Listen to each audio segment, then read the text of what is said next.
Olá, gente. Bora chegando aí.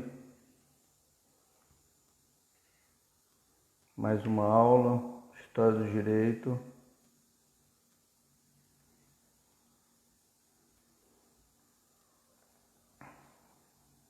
Boa noite, Stephanie. Seja bem-vinda.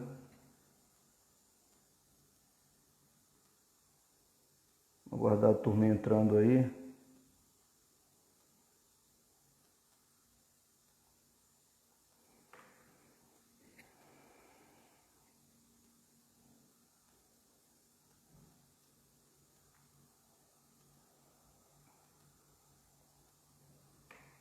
Lembrando que a gente vai fazer uma avaliação no dia 3. Ok, 3 de junho. Era uma quarta-feira. Certo? Eu estou preparando material para disponibilizar na plataforma com toda essa síntese aí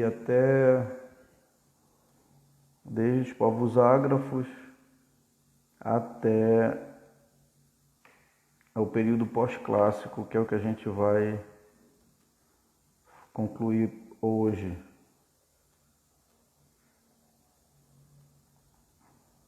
Para ver a galera chegando aí.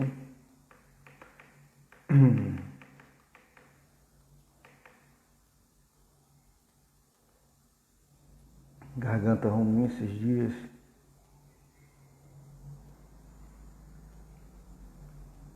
Chega esse período da noite, parece que vai fechando.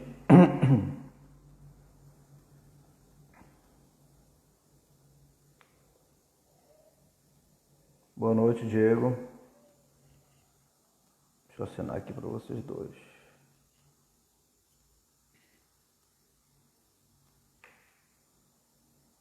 Só aguardar o pessoal entrar mais aí.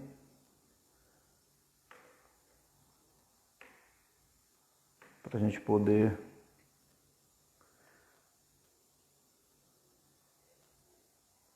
começar. Então a gente vem em síntese, né? Já assim, a gente foi pormenorizando algumas coisas, mas a gente vem observando que do período arcaico, né? Se tinha a ideia de que... A ideia não, geralmente era o que se viveu nesse período, né? Foi justamente a família como centro, né? Eu sempre venho repetindo isso para poder ficar bem na nossa mente, né? A família é o centro. Num período clássico, né? A gente já vê que começa a aparecer, né, a figura de alguns personagens, né, de maior importância no nosso direito, do história do direito, né? Tudo após a lei das 12 tábuas, a gente começou a perceber que já houve uma certa igualdade, né? Uma igualdade jurídica agora, não só mais uma igualdade civil. E por conta dessa igualdade, começou a se produzir, né, mais normas, a ter uma produção maior, mais intensa de normas nesse período. Então, assim, a gente observa muito que o trabalho jurídico cresceu muito no período clássico, né? E é uma das características dele. A gente percebe, desculpa, a gente percebe que nesse período a terra, ela tornou, a gente falou disso na aula passada, a terra tornou alienável, né? Então a gente começou a ver os primeiros institutos de direito civil, tratava do direito à propriedade, do direito de vizinhança. E aí o direito ele perdeu aquela característica religiosa, ele passou a ser, né, a ter caráter mais de norma. Boa noite, Nader. tem uma característica mais de direito público, direito privado. Então, assim, ela passou, a gente começa a perceber a evolução ao longo do tempo, né? A gente já vê aqui as figuras dos pretores, né, que era uma espécie de, trazendo hoje, fazendo uma analogia, era uma espécie de juízes de primeiro grau, né? E a gente vê a figura aqui dos jurisconsultos, né? Os pretores, assim como os magistrados, eles cuidavam da administração da justiça, né? Então, assim, eles, através dos edictas, acho que era editais a tradução, eles determinavam como seria a sua gestão e o período que eles estariam ali, o que eles iam fazer, como eles iam desenvolver a administração da justiça, né? E os jurisconsultos já tinham uma forma mais técnica, né? Eles eram responsáveis por esse direito mais aprofundado, por criar normas e tal. E não muito como, né, ou como os nossos juristas de hoje, não era muito essa característica. Os jurisconsultos, eles eram responsáveis mais pela norma, a forma processual, né? Eles diziam mais como ia correr a forma processual, né? Prazos e tudo. Então, a produção de texto dessa época foi muito intensa, muito grande, através dos jurisconsultos, que também eram conhecidos como prudêncios, como jurisprudências, e daí veio o termo jurisprudência, né? Só que nessa época não se dava o sentido que a gente tem hoje de jurisprudência, que seriam decisões reiteradas dos tribunais, né? Na época que a jurisprudência era uma fonte de direito relacionada justamente ao procedimento a ser adotado pelas partes, pelas partes no julgamento, tá? Diferente de hoje, como a gente conhece, tá? Então a gente viu isso do direito clássico, né? Algumas características bem marcantes, assim, já começam a diferenciar. A gente viu também que nessa fase, né, houve uma riqueza maior, né, tanto no comércio quanto no trabalho escravo, bem diferente do período arcaico. Nesse período, o cidadão romano, né, começa a ser reconhecido como proprietário, né? A gente já começa a perceber a celebração de contratos, né, nesse período aqui, e a transmissão do patrimônio, né, entre vivos e após a morte. O direito sucessório já começa a existir nesse período aqui. Então a gente começa a observar no período clássico, né, que houve uma evolução muito grande, principalmente na área do direito civil, da propriedade privada, da posse, das obrigações, dos contratos, da responsabilidade civil. Eu acho que vocês viram posse no direito civil com o professor Elcio, vocês viram também, acho que contratos, né? Acho que estão vendo agora o negócio jurídico. Então, assim, esses institutos eles já começaram a existir nesse período aqui, né? E aí a gente viu que ele se tornou laico, né? E a gente começa a entrar num período já, que agora é o período do pós. Houve um desenvolvimento muito grande. Na verdade, assim, como Roma começou a se organizar somente no comércio, na estrutura, né? Houve uma necessidade de ajustar isso. Então, a principal característica qual foi nesse período do período clássico? Nesse período aqui que vai assim de 126 a 149 a.C. O que foi que se viu muito nesse período aqui? Na verdade, houve o primeiro que se regulamentou a terra, né? Então, assim, o fato principal foi esse: se regulamentou a terra, que antes era o patrimônio da administração pública, correto? Ninguém era dono da sua parte na terra. A pessoa só ficava ali, tinha a posse temporária, e depois, se a realeza quisesse tomar, ela tomava, porque não era patrimônio de quem ali estava habitando. Então, o que foi que se mudou com o período clássico foi justamente isso, né? Passou a existir o direito à propriedade. A terra ela passou a ser alienável. E, por consequência disso, começaram a vir as obrigações, correto? As obrigações. Então, você já começa a perceber que o direito civil, ele pode-se dizer também que a sociedade ficou mais esclarecida das normas a serem estabelecidas, mais ou menos isso. Então, assim, na realidade foi uma consequência, né? Antes não existia a alienação da terra, antes eu não tinha direito à propriedade. Nesse período de Roma, do período clássico, passou a existir o direito à propriedade. Junto com esse direito à propriedade começa a vir um monte de fatores. Você agora tem a sua casa, né? Você agora tem a sua residência, você tem a sua propriedade. Automaticamente você vai ter um vizinho da direita, um vizinho da esquerda, que eles vão ter que seguir algumas normas para poder haver uma convivência salutar, saudável, sem conflitos. E aí começa a se ajustar, né? Essa noção da propriedade privada, começa a se trazer direito à posse, começa a ver as obrigações. Se a árvore do vizinho do lado começa a jogar os galhos para dentro da propriedade, outro vizinho ele pode cortar esses galhos. Se os frutos caírem, ele tem a posse desse fruto, né? Então, assim, o direito de vizinhança começa a se observar nisso bem aqui. Os limites estabelecidos entre cada residência, automaticamente o direito a isso. Então, a posse, as obrigações, os contratos começaram a acontecer porque a terra foi um divisor de água, né? Porque justamente o direito à propriedade, na realidade é o direito à propriedade, né? Que a terra deixou de ser alienável e passou a ser inalienável. Então, assim, pertencia à administração pública, agora ela passou a ser alienável na realidade.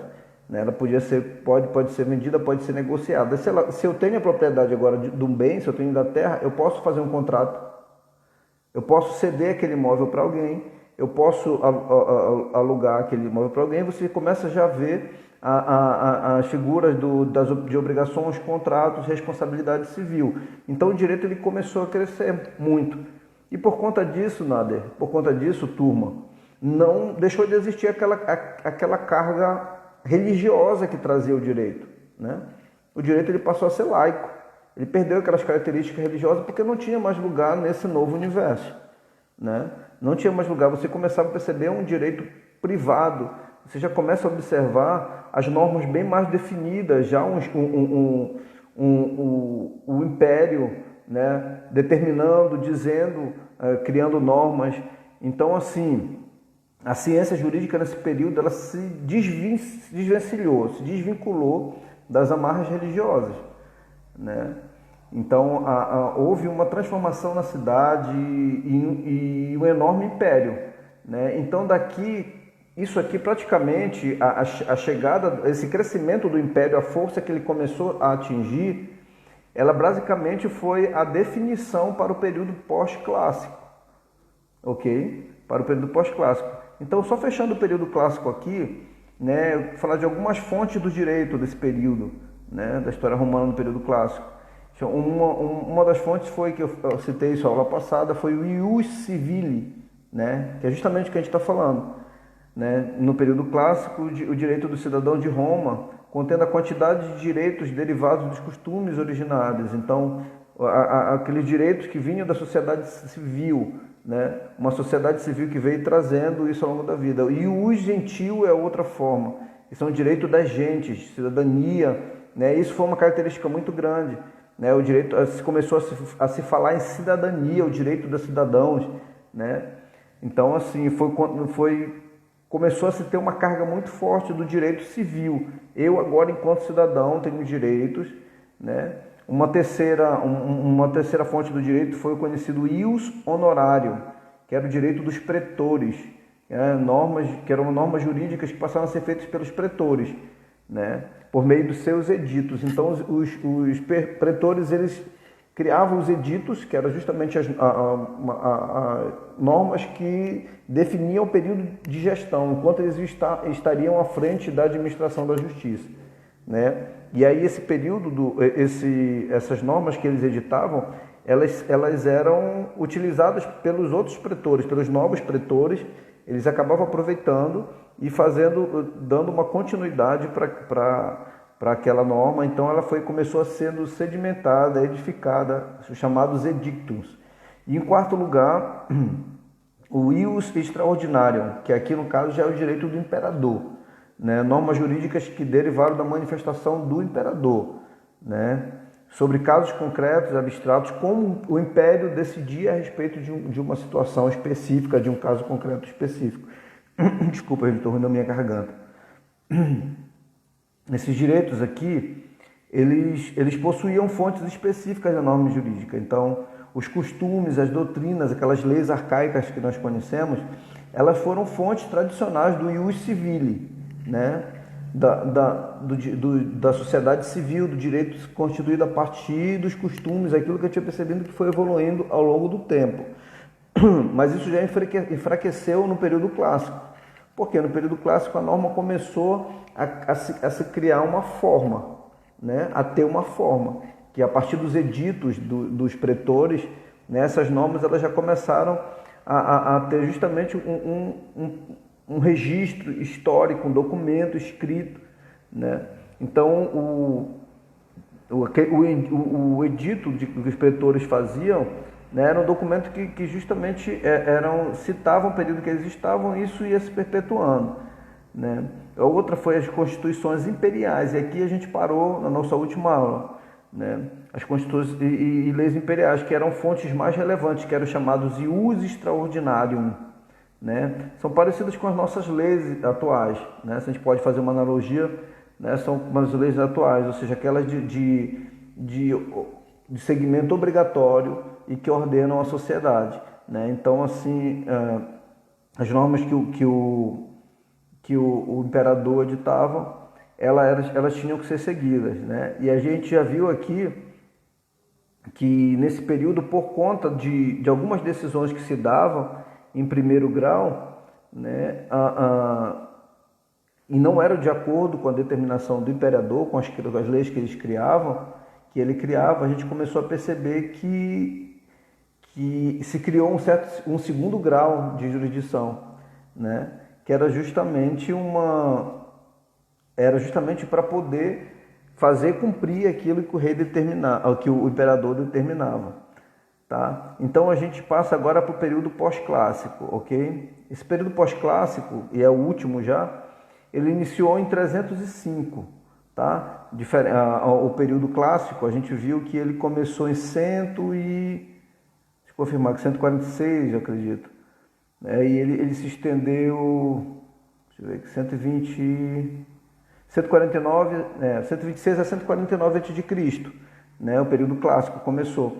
Já o período pós-clássico, ele já começou no período, deixa eu ver aqui, 305 a.C., né? Então, assim, nesse período pós-clássico, se consumaram algumas tendências, né, verificadas na fase do direito clássico. Algumas coisas que começaram lá no direito clássico em relação às fontes, eles já começaram a se estabilizar e a sedimentar aqui no período pós-clássico. A primeira coisa que a gente vê aqui no período pós-clássico, né, que a gente já vê como característica, é justamente o fortalecimento sem precedentes do imperador, né? Ou seja, o imperador agora ele começa a editar normas, né? Ele começa a editar suas constituições. Então a gente percebe que no período clássico houve através dos jurisconsultos, né, houve um crescimento muito grande, uma produção muito grande, né, de normas, né, muita coisa foi produzida no período clássico, né, mas já nesse período pós-clássico, pelo contrário, apenas um editava as normas, né, e os demais segmentos eles apenas cumpriam, ok? Que era a pessoa do imperador. Então houve a Constituição Imperial, né? E aí nesse período o imperador ele determinava que os pretores, né, apenas utilizassem a sua Constituição para julgar, estando proibido de utilizar qualquer outra forma, utilizar costumes, as leis arcaicas, as doutrinas, os editos que eram feitos pelos pretores, tudo isso foi deixado de lado e proibido pelo imperador de ser utilizado. A única fonte do direito nesse período eram as constituições do Império. Tá? Tô meio ruim, cara. Tomara que não seja o que eu estou pensando. Em nome de Jesus não é. Tá? Então, com isso a gente percebeu que houve uma força muito grande concentrada apenas na mão do imperador, diferente de outros períodos. Né? Então, assim, isso aqui reflete a característica de um governo legalista, né? Que é baseado apenas na lei, na Constituição Imperial, né? Então, como única forma de direito. Por consequência disso, a gente percebeu que houve esse fortalecimento, quase que algo impositivo. O imperador edita e resta a todo mundo cumprir sem haver contradição alguma, tá? Então, assim, desse período aqui decorre o papel da ciência jurídica. Como assim? Os doutrinadores, eles transformaram-se em quê? Acabaram se transformando em estudiosos das constituições, já que eles não poderiam produzir normas, eles apenas tinham que cumprir. Então eles pegavam a norma que era editada pelo imperador e os doutrinadores começaram a ser estudiosos das constituições, né? Assim como hoje,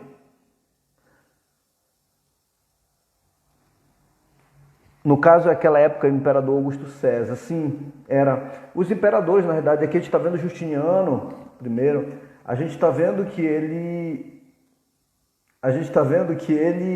os imperadores de Roma, eles têm muitas características de impor, né? Na verdade, a gente percebe aqui que tudo aquilo que contrapunha a determinação do império era visto como ameaça, e a reação era de uma forma, porque sempre tinha prevalecer as constituições imperiais. Você lembra quando os cristãos, né, começaram a trazer uma nova forma de visão, e não a concentrar tudo e dar a importância que o imperador tinha como Deus, né? Ele era como se fosse o Deus na terra.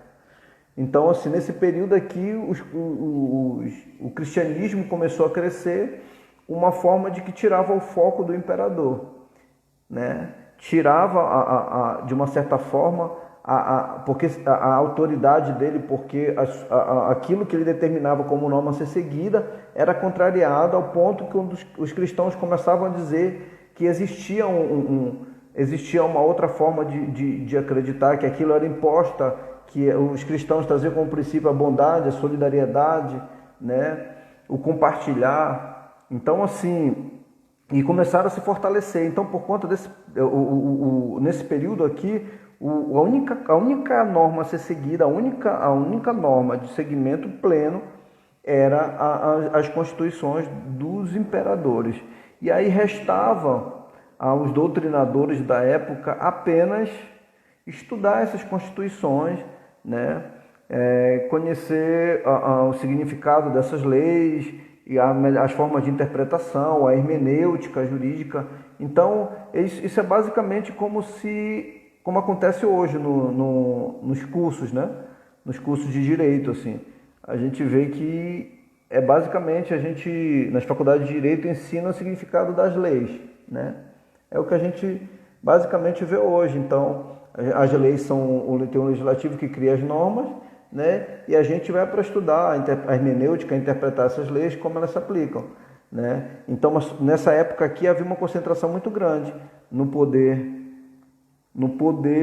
na mão do império. Então, assim, além disso, a gente vê outra coisa aqui, que nesse período, embora tivesse havido uma evolução, mas a escravidão ela ainda persistia muito, né? Então, assim, foi um período de grande foco também na cidadania romana, né? Ela passou a ser ampliada a seu limite máximo, né? Ou seja, sendo concedida a todos os habitantes do império, né, com o ius extraordinário, ou seja, com a norma imposta pelo imperador, e o ius civile, né, a norma imposta pelo imperador, que é o ius extraordinário, eliminando o ius civile, né, a sociedade civil, aquilo que trazia. Na realidade, agora se passou a ter o direito à cidadania, que é aquilo que é concedida pelo Estado, tá? Se deixou de lado aquela ideia que se trazia do direito social, da sociedade civil, né? Das pessoas, do direito das pessoas. Agora é um Estado que te garante a cidadania, né? Agora é o Estado que te dá a cidadania. Então o ius extraordinário, a norma imposta pelo imperador, ela sobrepôs o ius civile, que era o direito trazido pelos civis, pelas pessoas, certo? Então, assim as regras do imperador, elas se aplicaram igualmente a todos, não tinham um que não seguisse, né? Então, assim, o período pós-clássico, ele traz essas particularidades, né, algumas bem significativas, né? E a gente vê bem aqui que se inicia nesse período também o chamamento ao processo, né? Que é o chamado pretor, né? Elimina o ludex que conhecia antes, ou seja, passa agora a processar e julgar o conflito, né? O pretor agora ele começa a ter uma função judicante, né? Ele começa agora a julgar o conflito. Você lembra que antes a função do pretor era qual? Administrar a justiça, né? Assim como os magistrados. E agora o pretor começa a ter uma função judicante, né? Então hoje a gente dá o nome de juiz a uma figura parecida com o pretor nessa época aqui, né? E árbitro, que é aquele que intermedia, né, conflitos, litígios, naquela época era chamado de ludex, né? Então é justamente o que os pretores começaram a mudar a figura dos pretores. Então aqui o pretor agora ele tem uma função judicante e elimina o ludex, aquele que só era a função de mediar conflitos e tal, e não de julgar, ok? Então no período pós-clássico o pretor ele passa a ter uma função judicante, ele passa a julgar, assim como os juízes que nós conhecemos hoje. E automaticamente isso trouxe um fortalecimento do imperador, né? Então o fortalecimento desse imperador trouxe algumas novidades, 2 novidades pelo menos, assim, que foi o que a gente falou na aula passada, né? Que foi a execução, tá? Que é tal como a gente conhece hoje, a execução nesse período aqui, ela já começou a tomar forma. O que é a execução? A execução aqui, como aconteceu em Roma, a mesma coisa aconteceu agora. Aqui em Roma, né, a parte ela vencia a lide. Tinha um conflito entre A e B, tá? Isso era levado ao pretor, que agora tem a função judicante. Chegava lá com aquele conflito, o pretor ele dava ganho de causa para uma das partes através de uma sentença, né? Sentença significa o sentimento do juiz. Então esse pretor que agora julga, ele pegava o litígio e ele dava uma decisão, uma sentença, correto? Essa sentença, ela não tinha efeito imediato, entendeu? Ela não tinha efeito imediato. Precisava, a partir daí, ajuizar uma ação de execução para que ela fosse cumprida a sentença que tinha dado ganho de causa a uma das partes, né? Então até hoje no nosso processo a gente vê isso em algumas situações, né? Por exemplo, você tem um processo, por exemplo, de obrigação de pagar, né? O juiz determina, por exemplo, uma parte entrou dizendo que fulano devia um valor X para ele, e aí ele vai, pede para o Estado juiz e aprova tudo, o juiz vê que dá ganho de causa para ele, sentencia, né? Só que aí vai ter o processo de execução. Como é que isso vai dar? A parte de penhora, de tudo dos bens, o juiz vai ser uma nova, no mesmo processo, mas um novo pedido, dizendo como é que vai ser, e vai abrir prazo para aquela parte se manifestar, dizendo, olha, eu posso pagar, excelência, mas eu não tenho todo esse valor para pagar de uma vez, eu posso pagar de 10 vezes, ou eu posso dar um carro, eu posso dar isso aqui. Então essa é a fase de execução, essa é o processo de execução. E isso começou a existir aqui no período pós-clássico, né? Foi o fortalecimento do imperador trouxe essa forma. Foi duas formas desse período pós-clássico. A primeira foi a execução, ou seja, a sentença por si só ela não tem um efeito prático, ela precisa ser levada para que haja um novo processo, que é o de execução agora, e se diga como vai cumprir essa sentença. E a segunda mudança foi qual? A consolidação de um sistema recursal. Tá? Então, o fortalecimento do império, o imperador agora que edita a Constituição, que edita a norma, e é tudo agora seguir a partir dele, por conta desse fortalecimento do imperador, né, passou a existir duas novidades. Uma foi a execução, o processo de execução, ou seja, a sentença ela não surte seus efeitos por si só, precisa de um processo de execução. E a outra foi a consolidação de um sistema recursal. Justamente, Stephanie. Processo trabalhista também, verdade. Né? Quando se ganha a causa, mas agora no segundo processo, no segundo momento, que é o processo de execução, vai se ver como é que vai ser cumprido o pagamento dessa causa, né? Ou seja, como se o juiz dissesse, olha, seu direito, você tem direito, está reconhecido, está aqui. Agora vamos ver a condição da outra parte para pagar. E a outra parte vai dizer como fazer. Então isso é o sistema recursal foi uma outra forma, né, que esse fortalecimento do Império trouxe. Por quê? Porque o Império ele não aceitava que a sua norma não tivesse cumprimento. Tá? Então, assim, as constituições do Império lá determinavam, eram normas de cumprimento obrigatório, e aí quando se levava um litígio para primeiro grau, lá para os pretores, que agora eles julgavam, aí os pretores analisavam, né, davam ganho de causa para uma parte, só que a norma a ser fundamentada para esse ganho de causa seria as normas do imperador. Né? Seria igual a gente vive hoje no legislativo. O legislativo cria as normas, o legislativo tem um fato social que acontece, a partir desse fato social ele cria as normas, e essas normas passam de ser de cumprimento obrigatório por todos, seguido por todos. Né? Então, assim, se alguém contraria a norma do Império, que nesse caso, se alguém contrariasse, né, ela ia se levar a litígio, ia levar para os pretores julgar, e se os pretores em primeiro grau julgassem em desacordo com a lei do Império, com a norma do Império, se criou um segundo grau, uma instância recursal, para poder rever essa decisão.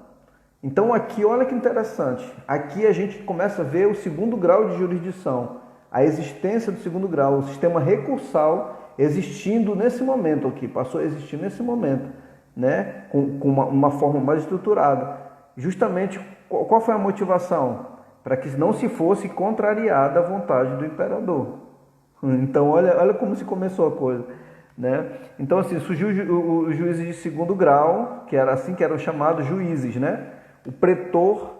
Os pretores, eles ficavam na instância de primeiro grau, ok? Tinham função judicante, e numa instância recursal, no segundo grau, ficavam os juízes, né? Hoje os juízes eles ficam aqui em primeiro grau, né? E os desembargadores em segundo grau. Nessa época ficavam os pretores em primeiro grau, que julgavam, e os juízes ficavam em segundo grau, em grau recursal. Né? Então, eles tinham a incumbência de garantir, esses juízes, né, de garantir a aplicação das constituições do Império, conforme a vontade do imperador.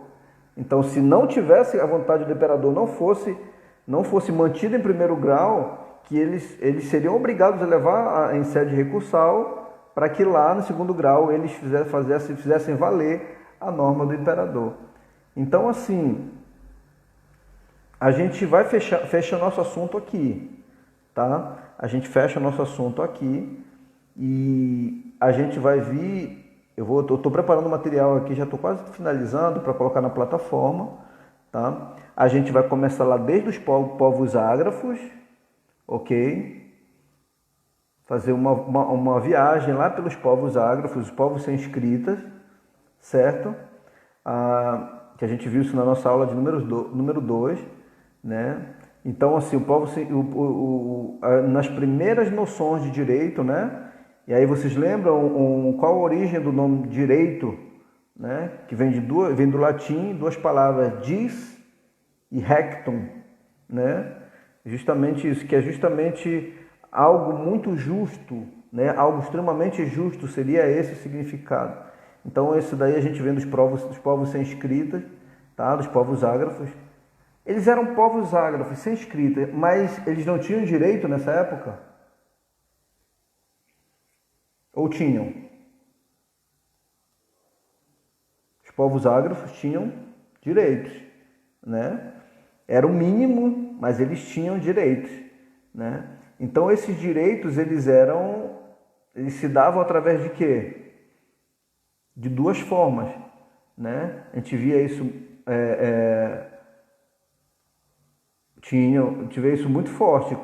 Através de quê? Através de normas costumeiras, né? Através dos costumes, do direito consuetudinário, de práticas reiteradas, né? O direito ele existia, né? E os direitos, eles por terem sua aplicabilidade repetida, reiterada, geravam os precedentes, né? Esses precedentes, eles eram mantidos de que forma nesse período dos povos ágrafos? Eles eram preenchidos, eles permaneciam, eles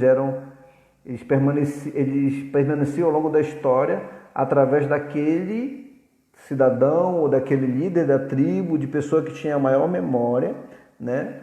Ele juntava esses arquivos que eram justamente as formas com que ele resolvia esses litígios, os conflitos que apareciam ali, naquela comunidade, naqueles clãs, naquelas tribos, né? Resolviam aquilo ali e ele, em determinado momento, ele se reunia com a geração mais nova, né? O povo mais novo, e ele passava aqueles precedentes para que assim fosse sendo perpetuado, passando de geração em geração. Então existia o direito na época dos povos ágrafos, né? Através de normas costumeiras que eram aplicadas aos litígios e aos conflitos, transformando-se assim em precedentes, né? Que se perpetuavam ao longo dos tempos, dos povos, né? Através de reuniões periódicas, onde aquele que detinha maior memória, né? O mais velho, o líder da tribo, ele passava esse conhecimento às novas gerações e assim ia se perpetuando ao longo do tempo. Correto? E aqui a gente passa, né? A gente viu também uma outra característica desse período aqui, que era justamente a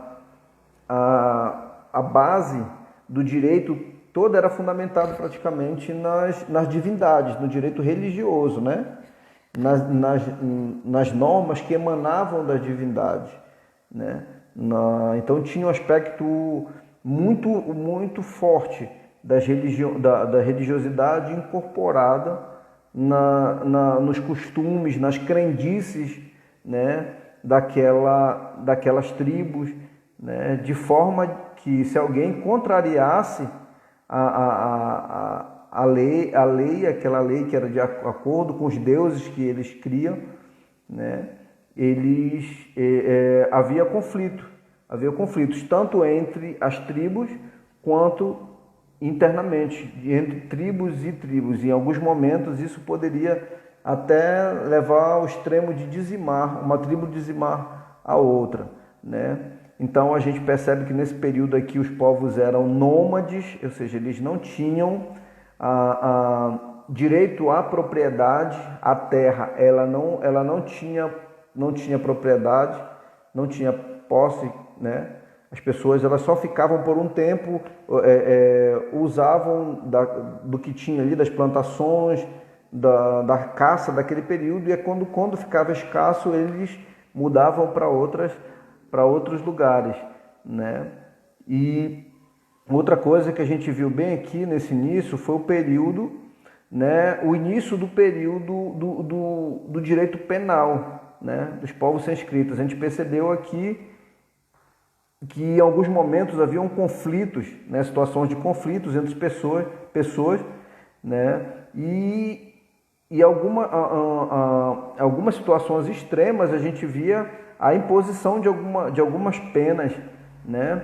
Então a gente percebe que a depender do crime cometido ou da conduta, a forma de aplicação da pena era extrema, eram cruéis, né? Entanto que esse período era um período retributivo que chamava, era uma espécie de toma lá da cá, né? Você fez o dano, você vai responder pagar com a mesma moeda. Então, assim, aqui começaram a surgir os períodos que foram organizados didaticamente em 3 períodos, né? Que foram o período da vingança. Vocês lembram disso, né? Vingança divina, a vingança privada e a vingança pública, né? A gente vai chegando, isso aqui a gente viu os primeiros passos aqui, o ensaio, algo embrionário do direito penal, né? Então o período da vingança divina era o quê? Né? Esse período era algo primitivo, ainda tinha uma interferência muito grande das religiosidades e nesse período bem aqui o temor religioso ele pautava as condutas, né, da sociedade. Então a gente viu aqui que existiam alguns totens, alguns tabus que eram estabelecidos com critérios religiosos, como itens sagrados, itens que tinham que ser respeitados. Então, assim, se alguém cometesse algum crime contrariando as crenças dessas divindades, né, esses infratores eles tinham que ser punidos de forma exemplar, né, de forma que satisfizesse o desejo das divindades, de forma que tivesse uma purificação. Através disso poderia ser cometido por algum dos membros daquelas tribos, daqueles clãs.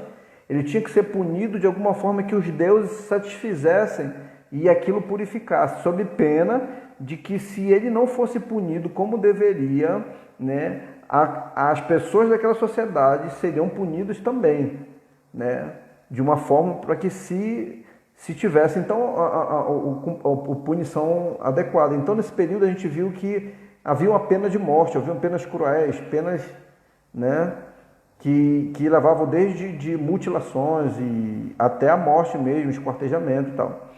Então, assim, um outro período, né, nesse período ainda a gente viu que uma das piores penas era chamada perda da paz. Perda da paz, correto? A perda da paz era justamente isso, maias, aqui pra gente justamente, esse período era justamente maias, astecas, basicamente isso, né? Aquela forma de existir, aquela forma de subsistência, né? Tanto dos maias, astecas, pra gente aqui é bem mais próximo de nós, realmente. Aqui a gente percebe o seguinte, que no período dessa vingança divina, a pior delas era a perda da paz, né? Que vocês lembram que a gente viu lá atrás, que era o quê? A perda da paz era justamente o estado de vulnerabilidade que alguém ficava, ou seja, era retirado dele a proteção do grupo, a proteção social que tinha daquela tribo, né? Era tirado, ele não tinha proteção nenhuma, então ele ficava vulnerável, ele ficava largado e não tinha onde ficar, ele poderia ser agredido fisicamente, verbalmente, ele poderia ser mutilado, né? Era a perda da paz, ele não tinha mais a paz, era como se ele era deixado ao léu por ter contrariado Deus e as normas e os padrões religiosos. Então, porque nesse tempo a paz ela era compreendida como uma dádiva, viver em paz e harmonia era uma dádiva, algo divino. Então era uma punição, uma pena para a pessoa a perda dessa paz, ela ficava vulnerável, qualquer pessoa poderia vir espancar, vir agredir, ela não tinha proteção e ninguém poderia impedir que assim ela fosse tratada, ok? Então a gente está fazendo pinceladas aqui, só para a gente ver até onde vai ser a nossa prova. No segundo momento a gente entra na vingança privada, ok? A gente já viu que na vingança privada já era assim, poderia alguém provocar uma situação entre clãs, entre tribos. Então alguém vai imaginar que alguém contraria algo que é costume, é seguido como norma obrigatória, ou tem um conflito entre alguém que alguém provoca entre uma tribo e a outra. Então nesse momento começa a haver um conflito entre essas tribos, né? Chama-se de vingança privada.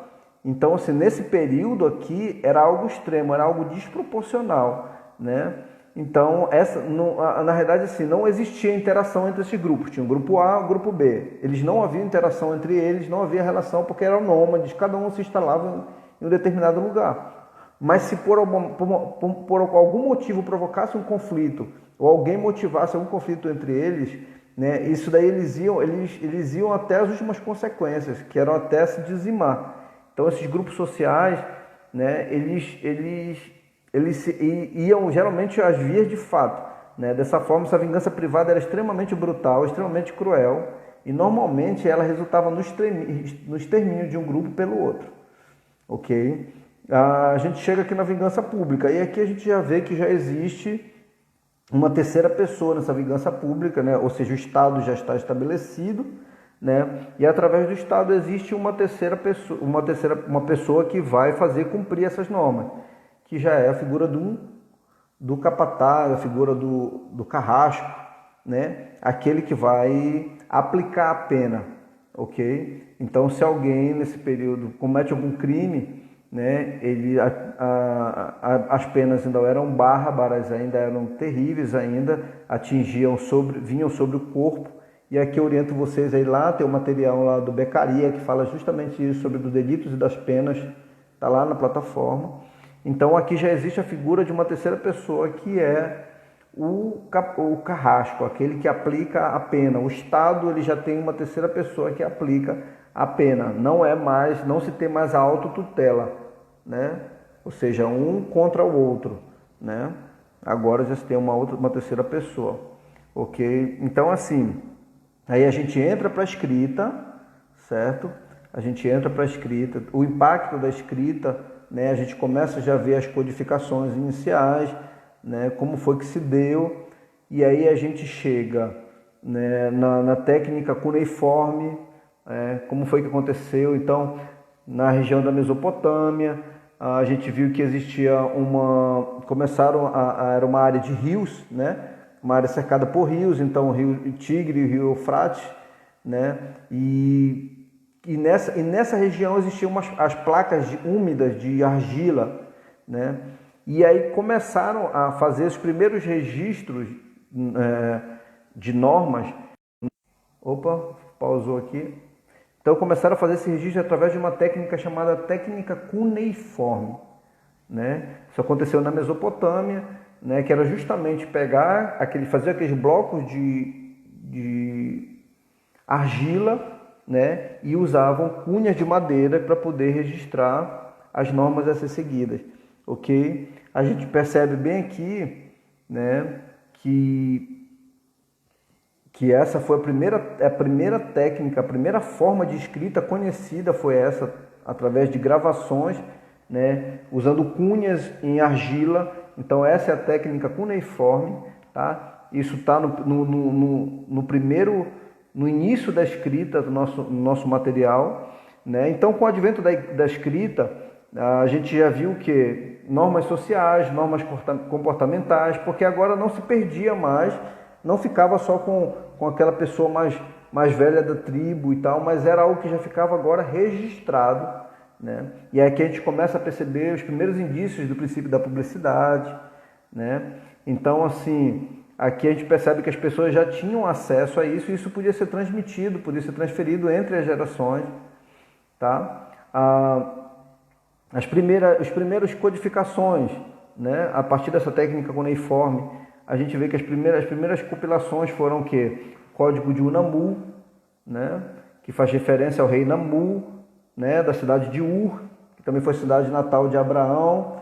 A gente viu isso. Então, apesar de indícios de existência de codificações anteriores ao Namu, mas comprovadamente o mais antigo que se tem é esse código, viu? O código de Unamu. Então ele foi escrito também em tabletes de argila, né? E colocados decisões proferidas de casos concretos, como era que resolviam algumas situações, e colocaram isso. Então a principal contribuição do Código de Unamuno foi justamente a questão da conversão. Olha aqui, atenção. Principal contribuição do Código de Unamuno foi justamente a possibilidade de conversão, né, de penas corporais, violentas corporais, né, em penas pecuniárias. Ok? Então, se você cometesse um delito, você agora não seria punido no seu corpo, mas você ia mexer no seu bolso. Tá? Então, a gente viu aqui justamente isso. Essa é uma das principais características do Código de Unamuno, tá? Que foi essa possibilidade de conversão de uma pena que seria no físico, no corpo, em conversão em pecúnia, em valor, tá? Então, isso aconteceu há 2000 anos antes de Cristo, né? É considerado uma grande evolução, né? E também reduziu consideravelmente a violência e o grau de crueldade das penas impostas, né? Outra coisa, alguns tipos penais que até hoje existem já começaram a ter sua existência na vida jurídica nesse período, no Código de Unamuno, né? Como lesão corporal, roubo, sequestro, né? Já tinha alguma previsão legal no Código de Unamuno, ok? A gente viu e falou sobre isso nas aulas, nos vídeos. Revejam os vídeos que nós temos lá a respeito de cada um, todos estão com nomezinho, tudo está identificado certinho na plataforma, né? Então, assim, nesse período, outra coisa que a gente viu, na verdade, foi a forma de construção de uma sociedade, os institutos jurídicos, né? Em aqueles institutos jurídicos, principalmente com base em penas, mas também com alguma resquício de responsabilidade civil, né?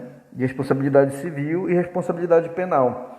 Então a gente viu alguns exemplos. Por exemplo, se um homem der com um soco arrancasse um dente do outro, né, deveria pagar-lhe 5 moedas de prata, né? E a gente viu, se alguém sequestrasse alguém, pagaria 15 moedas de ouro. Então justamente isso é conversão da pena que deveria ser corporal em pena pecuniária, tá? Aí a gente passou desse período do Código de Unamuno e entramos no Código de Esnuna, que já vem de 1930 a.C. Perfeito? Então, durante esse período a gente viu que Babilônia ela foi dividida em várias cidades e estados, né? E aqui a gente observa um processo contrário da Mesopotâmia. A Mesopotâmia ela concentrou, né, todas as regiões que antes eram separadas, né, concentrou num único povo. Já quando chegou a Babilônia, ela começou a fazer o processo contrário. Ela começou a dividir o povo em cidades e estados, viu? E nesse período, né, aqui em 1930 a.C., veio a existir uma outra codificação chamada Código de Esnuna, tá? O Código de Esnuna. Característica do Código de Esnuna: a compartimentação, né, dos dispositivos. Então, assim, eles, embora fosse mesclado ainda, né, fosse mesclado norma do direito penal com norma do direito civil, né, mas a gente já viu que já houve uma preocupação nesse sentido, né, de se organizar melhor essa norma, Então, isso é uma característica do Código de Esnuna. Ele tinha mais ou menos 60 artigos, né, e ele mesclava justamente isso, tanto o direito penal quanto o direito civil, né, mas já tinha essa intenção de organizar, né, e falava a respeito do direito de família, né, falava de responsabilidade civil. Por exemplo, a gente falou, se um barqueiro fosse negligente e deixasse afundar o barco, responderia por tudo aquilo que deixou afundar. Isso é norma de responsabilidade civil em tempos primitivos, 2000 anos praticamente antes de Cristo, né? E aqui a gente chega no código, né, que já evoluiu, foi uma evolução muito grande, que já foi o Código de Hammurabi, né, que é de 1690 a 1694 a.C., né, que é considerado o documento jurídico de maior importância do mundo jurídico, né? que era um bloco monolítico, escrito através da técnica cuneiforme, mais ou menos 2 metros de altura, cerca de 3.600 escritos, né? E ele foi descoberto no início do século passado, né? E hoje, por arqueólogos, e hoje ele se encontra no Museu do Louvre, em Paris. As primeiras preocupações de Hammurabi, né, a gente viu, foi de respeito a reconquistar a unidade perdida do reino da Babilônia, que estava todo dividido em cidades. A intenção foi justamente essa. Um dos maiores legados de Hammurabi, de respeito não só apenas à publicidade, porque ele trouxe agora um registro e ele era colocado em um determinado lugar da cidade, um lugar bem alto, onde as pessoas livres poderiam ter acesso, né, e fazer anotações, e a partir dali, né, eles tomavam conhecimento da norma a ser seguida. A gente percebe que aqui nesse período passaram a existir, né, algumas classes de pessoas. Os ávilos foram trazidos aqui nesse período da Babilônia, que eram justamente homens livres, né, os ávilos, e os muskintum, que eram compostos por homens livres, porém não eram no status do ávilos, eram um status hierarquicamente inferior. E a terceiro tipo de classe de pessoas eram os escravos, né? Os escravos, aqueles que prestavam serviços às 2 classes superiores, aos ávilos e os muskintum. Vamos aqui, só fazendo uma revisão aqui para vocês terem uma noção até onde a gente vai. Então, assim, a gente viu também que se um ávilo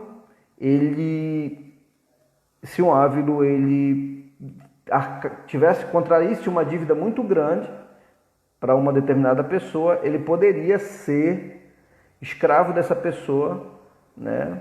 Trabalhar para essa pessoa por um determinado tempo, né? Uma outra característica aqui de Hammurabi, ele já trouxe essa previsão de quanto seria o tempo, que seria de 4 anos. Então, um ávilo, um homem livre, não poderia trabalhar mais de 4 anos, ser escravo mais de 4 anos para uma pessoa, para pagar o que ele devia.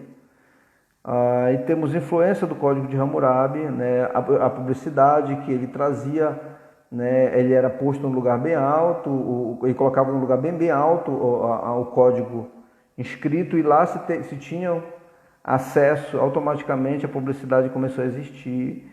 A gente viu alguns aspectos da pena que ainda eram muito fortes, muito intensos, né? Fala aqui de um médico que se faz operação no ávilo, que era no homem livre, né? E essa operação, essa cirurgia, ela provoca a morte. A punição dele deveria ser o corte da sua mão, tá? Então, assim, ele traz algumas previsões, ele traz previsões sobre a adoção, né? Falava já que se uma criança fosse adotada logo após seu nascimento, não poderia mais ser reclamada, e algo muito parecido com o que hoje nós temos no direito civil, né? No direito de família. Então, assim, falava sobre o divórcio, né? Falava sobre o divórcio, trazia alguns privilégios que eram mais específicos aos homens, né, do que às mulheres. Falava do adultério, né, e aí trazia um sentido de retributividade, né, e esse sentido foi conhecido como Lei de Talião, né, no Código de Hammurabi, que era justamente o que se conhece hoje pelo dito popular de olho por olho, dente por dente. Então, justamente de respeito a esse caráter retributivo da norma, né? Caráter retributivo, você cometeu um dano, você responde na mesma proporção, né? A pena é aplicada na mesma proporção, ou seja, a reprimenda é idêntica ao mal causado, tá? E aqui a gente chega, né, falamos do falso testemunho. O falso testemunho nesse período aqui era punido de uma forma bem radical, porque através do falso testemunho, né, alguém poderia inclusive provocar a morte de outra pessoa sendo inocente, né? E se alguém fosse pego, né, prestando um falso testemunho, a pena de morte, a pena dele seria equivalente ao dano causado, né, aquela pessoa que sofreu por conta do falso testemunho. Eu vou encerrar o vídeo, faltam 10 segundos, aí eu já vou abrir um outro para a gente dar continuidade aqui rapidinho.